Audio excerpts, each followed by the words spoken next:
हातरे पारंपरिक वाद्य मनरे भरी रही उत्साह राजरास्तार देखाई चली कला कौशल। ये हूँ भद्रक जिला वासुदेवपुर प्रसन्न वासुदेव पाला मंडलर वार्षिक समारोह। लोककला प्रति आकृष्ट करने को ये हूँ अभिनव प्रयास। लोककला जहाँ हजिबाकू बसी। लोककला हेउछि समाजर साहित्य संस्कृति और परंपरार सर्वपुरातन झलक। सामाजिक सचेतनतार मध्य माध्यम। आधुनिकतार चाकचक्य हजिबाकू बसिलाणी एही लोककला। वासुदेवपुर पौरपालिकार बाबा प्रसन्न देवी पीठ परिसर में अनुष्ठित हेउछि लोककला और पाला महोत्सव। दल दल होई कलाकार परिवेषण करुछंती पारदर्शितार पराकाष्ठा। किए पाला करुछि तो पुणी किए संगीतर ताले ताले घोड़ा नाच प्रदर्शित करुछि। केही केही केन्नरा धुड़ुकी बजाउछि तो पुणी किए हजि जाउथिबा खंजणीर ताले ताले गीत गाउछि। गीत सहित नाउ धुड़ुकी बजाई हजि जाउथिबा लोककला को महोत्सव माध्यम उज्जीवित करुछंती कलाकार। सभिंक मध्यरे चलीछि प्रतियोगिता। पारंपरिक वाद्ययंत्र झांझ मृदंग और गिनी बजाई प्रदर्शन करुछंती एही लोककला को। रंग बेरंगर पोशाक रे सजई होइछंती पालिया ठारू गायक पर्यंत। विभिन्न रागरे परिवेषण करी करुछंती नृत्य। मुख्य उद्देश्य रही दर्शक मानंकु पाला प्रति आकृष्ट करिबा, लोककला प्रति आकृष्ट करिबा। आरंभ बेले भरपूर लोक थिबा बेले मझिरे दर्शकों शून्य होई पड़ुछि पाला मंडल। तबे आधुनिकतार प्रभाव रे प्रभावित हेउछि लोककला। जहाँ बुद्धिजीवी मत जे आधुनिकतार चाकचक्य जीवन भितरे ये लोककला हजि जाउछि। आ ये लोककला को उज्जीवित करिबा पई, लोककला प्रति आकर्षित करिबा पई एभଳି नियारा पदक्षेप निया जाइछि। एभଳି महोत्सवर आयोजन करा जाइछि। प्रतिक्रिया रहिछि किछि दर्शकंकर सुनिबा। कथार अछि वर्षाणाम भारत श्रेष्ठ देशानाम उत्कलस्य च उत्कलस्य समदेश देश नास्ति महितळे। आम उत्कलीय संस्कृतिर पाला थिला मुख्य अंग। मुख्य भूमिका थिला पालाकार मानकर। आम प्राचीन संस्कृतिर वेद उपनिषद अलंकार छांद कविता सब ए सब को लेकिन से गायन करते এবং ତାକୁ ସେହି ବର୍ଗର ଲୋକମାନେ ମଧ୍ୟ ଦେଖୁଥିଲେ। କିନ୍ତୁ ଆଜି ସମୟକୁ ବଦଳିବା ସହିତ ପାଲା ସଂସ୍କୃତି ମଧ୍ୟ ଟିକେ ଟିକେ ଲୋପ ପାଇବାକୁ ବସିଲାଣି। ପାଲା ସଂସ୍କୃତିରେ ଆଧୁନିକତା ପଶିଗଲାଣି। ତା ଦେହରେ ସବୁ ଆଧୁନିକ ନୃତ୍ୟ ପଶିଲାଣି। କିନ୍ତୁ ପାଲା ସଂସ୍କୃତିଟା ସେୟା ନୁହଁ। ତଥାପି ପାଲାର ଯେଉଁ ଐତିହ୍ୟ ରହିଛି, ଯେଉଁ ପରମ୍ପରା ରହିଛି, ଗବେଷକମାନେ କହନ୍ତି ପାଲା ସଂସ୍କୃତି ହେଉଛି ଗୋଟେ ଆର୍ଯ୍ୟ ସଂସ୍କୃତିର ମୂଳ ଭିତ୍ତି। ଏବଂ ସେଥିରେ ସମସ୍ତ ଆମର ବୈଦିକ ଯାହା ପୁରାଣ କାବ୍ୟ କବିତା ସେସବୁର ବର୍ଣ୍ଣନା ରହିଛି। पाला संस्कृति पुणी फेरिया उचित एवं पाला को आधुनिक मनीष मैंने देखु किंतु से ढंगे देखु ताकू एभली नग्न एभली अश्लीलता क्रमशः ता देह जो पशुची से सब दूरे रहा उचित। पालाटा से नुह। पाला गोटे बहुत प्राचीन संस्कृति। रविंद्र दास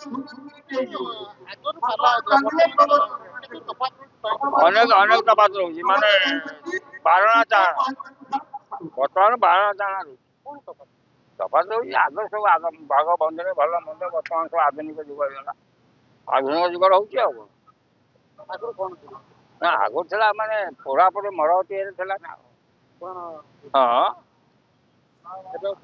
आगे खाई आ पाला प्रति कम हो आप मो ज्ञान कहूँ पाला संस्कृति बसिले आमर ज्ञान बढ़े जहाँकि आमको भव संसार तरियापाई खुराक जुगाए भवभूतरणी पारिया ज्ञान गौरवर कथा पुथी पुराण कथा आम पाला संस्कृति ही पाती। लोक कम बसिले बेसी बसिले फरक ना जड़े जड़े शुणिले आमर जीवन सार्थक हम। धैर्य तो ना सब समस्ते धैर्य हरा हो ज्ञान आसो कौटू अज्ञान घुटी जाऊँगी। जो देखिले नाच गीत देखिले अज्ञान घुटीगला अज्ञान। तेणु पाला संस्कृति सब मूल मंच पाला ना आमको ज्ञान दर्शन पाला संस्कृति। वासुदेवपुर ब्लॉक रे रही प्रसन्न वासुदेव पाला मंडल लोककला को बंचाई रखिबा पई 10म वार्षिक लोककला महोत्सव पालित हेउछि। एहा अधीन रही 400 ऊर्ध्व कलाकार रही। कलाकार को एवं ए लोककला प्रति लोकंकर जो उत्साह एवं लोकाभिमुखी करने को प्रति वर्ष करुछंती लोककला और पाला महोत्सव। जनसाधारण को सचेतनता पाई शोभायात्रार आयोजन होइछि। दुई दिन धरी चली लोककला और पाला महोत्सव। लोककला को बंचाई रखा सरकार कलाकार मानक प्रोत्साहन जगाई देउछंती।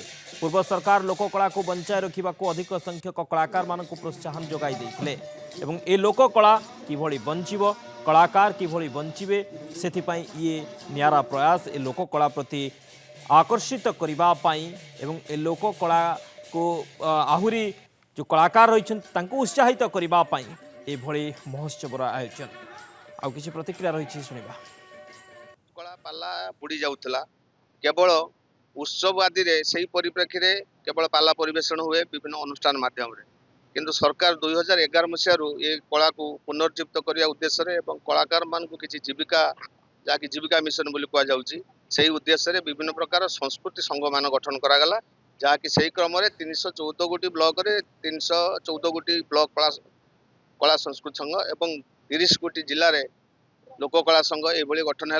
यही गठन हवा द्वारा वर्ष रे प्रत्येक समय सरकार जनकल्याणकारी योजना को यही पाला माध्यम जनसम्मुख में प्रचार प्रसार कराद्वारा लोक माने पाला विषय जानुंट पाला विषय अवगति रोचे भाषा साहित्य बंची रोचे और कलाकार माने किसी पाथेय पाँच एवं एसहित जदि आज आम ओडिया भाषा साहित्य आलोचना करवा ये भाषा साहित्य संस्कृति को यही पाला गायक माने पेटर उदागना दे अल्प पाथेय पाला परिवेषण करी ए भाषा साहित्य को प्रचार प्रसार कर आस्ते आस्ते लोककला पाला रोचंती किंतु सरकार प्रोत्साहन फल एवं यही सम्मिलनी बा संगठन माध्यम लोककला को उज्जीवित करने चेष्टा कर प्रसन्न वासुदेव पाला मंडल और लोककला एक अन्य अनवद्य सृष्टि या 2015 मसीह सृष्टि होता तत्कालीन समय बनमाली बारिक स्वर्गत बनमाली बारिक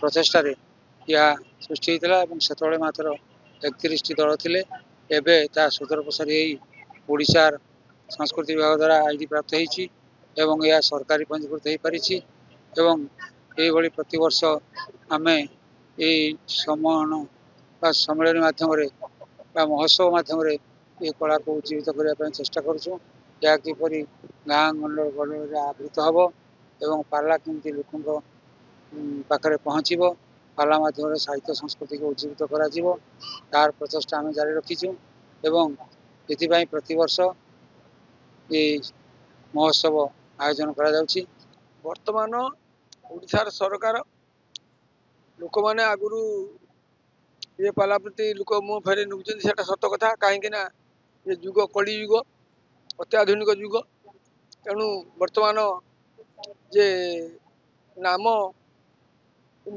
कौन गोटे पुराण ताकू लोक शुणा विशेष आग्रह करना आपण कथा ठीक जदियो किंतु आमर ओडिशार सरकार वर्तमान चाहते ये कला जोगुड़ाक विलुप्त हो जाइए सेगुड़ा केमी पुनरुद्धार कर तेणु ये बाबद सरकार किसी कलाकार मानक भत्ता राशि प्रदान कर सबू कलाकार मानक जो गुड़ाक खाली पाला नुह जोगुड़ाक धीरे धीरे लुप्त होगा जाऊला तार पुनरुद्धार करने सरकार बहुत चेष्टा बर्तमान अच्छा।